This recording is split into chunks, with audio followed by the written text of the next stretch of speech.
Welcome back everybody to another review of games that are currently free on Epic Launcher's store. This series is all about helping you guys decide whether or not these games are worth your time investment, or if you missed the chance to grab it for free, your money investment. It's usually been a while since these games have been reviewed on other channels, so here we take a look at these games to see if they still compare to other titles you may already own. All gameplay you'll see here is my own. Another AAA title has released for free this week on Epic Launcher's store in the form of Watchdogs 2. Watchdogs 2 is labeled as an action-adventure game developed by Ubisoft Montreal and published by Ubisoft. Watchdogs 2 was released on November 15th, 2016 for PS4, Xbox One, and PC. Now this game originally received outstanding reviews from Google users, Steam users, and GameStop. This actually surprised me on a multitude of reasons, but we'll get to that later. Before we take a deeper look at this game though, make sure to like, subscribe, and comment down below what you all think of Watchdogs 2. Also make sure to check out other videos on my channel here as I post reviews for most of the free games that Epic Games releases. If you haven't gotten this game for free yet, then please do it as it's no longer free on the 24th. It's a $50 game for free and it's an open world game at that, so go ahead and pick it up. Also want to let you all know I won't be able to get to the other games this week as I've had a super busy schedule. I recommend going to the Should You Play It channel in order to see their thoughts on the games as well. I'll leave a link down below for you all to go check them out. Now I want to go ahead and start by talking about the obvious similarities and differences that Watchdogs 2 shares with other games in its category, as I personally believe that's what most people are going to care about. To be honest, this will probably be the majority of the video as I'm able to hit upon some of the major points I have about Watchdogs 2. Watchdogs 2 plays very similarly to other open world modern games like GTA. If you've ever played GTA games, then you'll be incredibly familiar with how everything works here. You control a character in a major open world city where you're able to do pretty much anything you'd like to do. Want to cruise around at night? Go for it. Want to see how many cops you can blow up before you die? Why not? Want to find some random Easter eggs that the developers put in the game? You got it. You all get the point. Outside of just doing the main story, GTA and Watchdogs both offer great exploration and stuff to do in the world. It really makes both games feel alive instead of a game with only content relating to the story in it.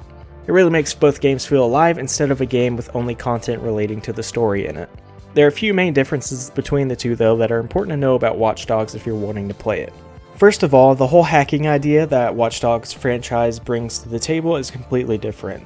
The ability to manipulate things around you with your phone by hacking them in Watchdogs 2 definitely allows for better interaction with the environments than in GTA. Another major difference is the multiplayer. Watchdogs 2 automatically has you play the game online, which means that the multiplayer is integrated with the campaign. There's not a separate service like in GTA, which is kind of awful. Some people may like it though, as it allows for random players to help you finish your main story missions, but honestly I found it more annoying than anything. I actually found myself trying to complete a main mission then randomly getting killed by other players doing the multiplayer world events throughout the map. It was pretty frustrating as I only cared about the main story. You do have the option to play the game in offline mode, which is a great benefit. Gameplay also favors more sneaking than in GTA, as often the best approach to situations in Watchdogs 2 is to hack things instead of going in guns blazing. Watchdog 2 also offers a skill tree in order to upgrade your hacking abilities. Unlike GTA, you gain XP by completing missions through a follower system, which I'll get into more detail about later. Another difference compared to GTA 5 is that the characters in Watchdogs 2 sadly are far inferior. In fact, I absolutely hated the characters that I interacted with in Watchdogs 2. The developers tried way too hard to try to relate this game to a younger crowd, and you can definitely tell. The dialogue is so incredibly cheesy to try to be cool or relevant or hipster that it gets incredibly infuriating at points. In the game, you're part of a hacker group called DedSec, which is a group of 4 mid-20-year-olds that try to act like they're in their teens. The crew consists of your main character, a guy named Wrench that rips off of Marshmallow by wearing a mask that animates his facial expressions, a techie quiet guy that serves as the engineer, and a graphic designer that does all the logos and such for DedSec. I honestly can't even remember most of their names as they're a pretty forgettable cast. You can definitely tell that the lead writer, Lucien Solban, is a 50-year-old man, which he is 54 as of 2020, that's trying to make the game relatable to a younger crowd. The jokes in the game also just fall flat every single time. There's one time in the beginning parts of the game where one of the main characters starts pelvic thrusting in the air because of technology, and your main character stares at him for a good minute before finally saying something like, "You have a weird relationship with technology." Like, they spent so much time trying to build up that one line, and it was just so bad. Another instance of just absolutely poor writing is a montage scene early on in the game that shows the Dead Set crew working on a car together, and it's just so cringy. It's like a 3-minute montage scene and you're just watching them do random things. It's poorly animated, acted, and directed during the whole scene. You also have no idea what the crew is actually doing in the car, and it's just so bad that it's hard to explain. All of this is kind of sad too, as the main story of this game is so incredibly interesting, especially for people that are a little bit of tech conspiracy theorists like I am. You see, there's a big data corporation named Bloom that implements CTOS 2.0 into the San Francisco city infrastructure. Basically, CTOS 2.0 makes a data profile of everyone's activities that people do and sells it to other companies. CTOS 2.0 does more than just that though. They invade deep into people's personal data in order to exploit marketing data for financial gain. This original premise is so interesting as we see corporations doing that today in real life, and it's interesting to see this type of commentary in a AAA title. As part of this Dead Set crew, you all decide to take down Bloom's exploitation with the CTOS 2.0. The only problem is, the way your crew goes about doing it is so stupid.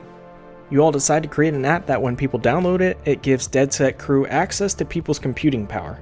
If Dead Set gets enough computing power, they can somehow take down Bloom. Main missions of the game revolve around doing things to impress a wider audience to download the app in order to get more computing power. The game achieves this by notifying you of your follower amount, and each mission gains you more followers. This feels like another way that this game is just trying to relate to younger audiences, as social media is a big part of the younger generation.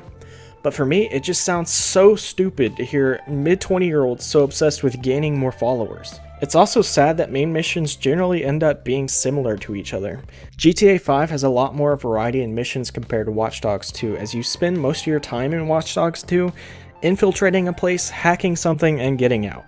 Now don't get me wrong, there are actually some generally fun missions in this game. One of my favorites was hacking a car from a movie set and having it remotely do tricks throughout the city to impress a large amount of followers.